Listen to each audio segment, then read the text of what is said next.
உலக அமைதி தினம் அப்படின்னு வச்சுக்கலாம். என்ன உலக அமைதி தினம்னு அர்த்தம்? நான் சொல்கிறது முரடான செய்தியாக இருக்கும். 1945 செகண்ட் வேர்ல்டு வார் நடந்தபோது ஆகஸ்ட் மாதம் 6ஆம் தேதியும் 9ஆம் தேதியும் நடந்த ஒரு கொடூரம் என்ன அப்படின்னு கேட்டிங்கன்னா, ஜப்பான் நாட்டில் நாகசாகி ஹிரோஷிமா என்ற இடத்துல அதுவரை உலகமே கன்றாத அந்த அணுகுண்டுகளை அமெரிக்க இராணுவம் அங்கே போடுது. இன்னைக்கு வரைக்கும் அதில் எவ்வளோ பேர் காணா போனாங்க, எவ்வளோ பேர் இறந்து போனாங்கிற விஷயமே கண்டுபிடிக்கப்படலைங்கிறாங்க. இன்னும் பிறக்கிற குழந்தைகள் ஊனமுற்றதாக மூளை வளர்ச்சி குன்றியதாக இருக்குன்னா எவ்வளவு மனித இனத்தில் எவ்வளோ கொடுமையான ஒன்று. இதுக்கு நம்ம 1000 காரணம் சொல்லலாம். ஜப்பானியர்கள் செஞ்ச தப்பும் இருக்குது.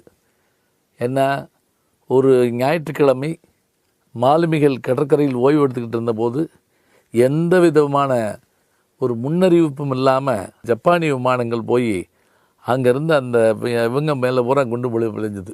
இப்போ இவங்க அதுக்கு பழிவாங்கிறதுக்காக புறப்படுறாங்க. இதில் ஒரு பெரிய பயங்கரம் என்னன்னு கேட்டிங்கன்னா, அந்த விமானிக்கு தெரியாதான் இது என்ன குண்டுன்னு.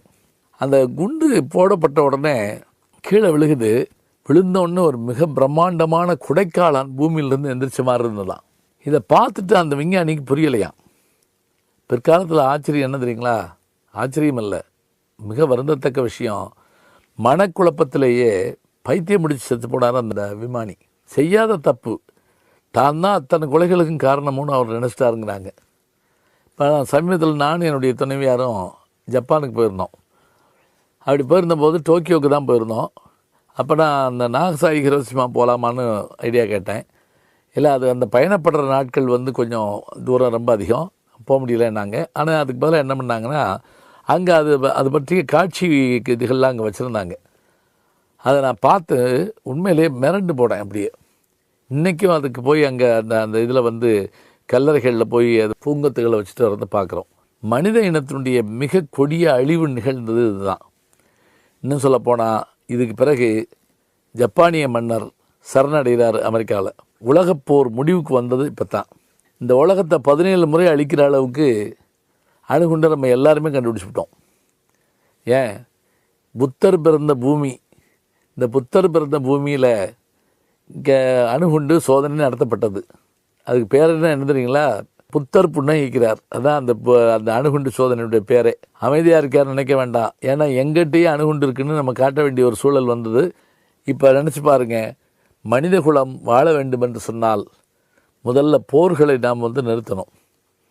இன்றைக்கி என்ன தெரியுமா, மிசைல் ஏவுகணை. இப்போ நீங்கள் ஒன்றுமே வேண்டாம், நம்முடைய ஜிபிஆர்எஸை வச்சுக்கிட்டு ஒரு புள்ளியை தொட்டோம்னு வச்சுங்களேன், அந்த புள்ளியிலேருந்து ஒரு ஏவுகணை புறப்பட்டு நாம் எங்கே அடிக்கணும்னு நினைக்கிறோமோ அங்கே போய் அடிக்கும். யாரும் யுத்தத்துக்கு போக வேண்டியதில்லை, யாரும் இராணுவ உடைய போட வேண்டியதில்லை, பயிற்சி எடுக்க வேண்டிய அவசியமே கிடையாது.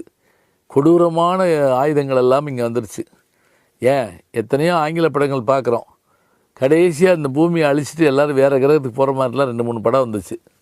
அப்படி கூட நடந்துடலாம். ஆனால் நடந்து விட்டால் என்னாகும்? மீண்டும் மனித இனம் தோன்றுமா? தெரியாது.